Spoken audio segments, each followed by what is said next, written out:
সব কথা শব্দে বলা ভালো। জানো নাকি কিছু কথা উচ্চারণে ক্ষতিগ্রস্ত হয়। ফুলের গন্ধের কথা ভাবো, আজও তার শব্দ শেখা দরকার হবে।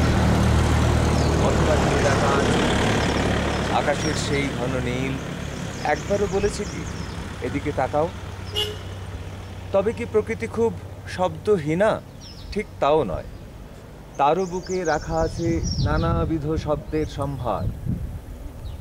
আমরা এমন কোনো জলপ্রপাত ভাবতেই পারি না যার কোনো কলোচ্ছ্বাস নেই।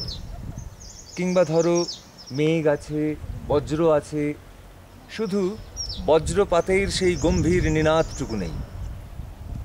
ছবিটা কি অসম্পূর্ণ নয়?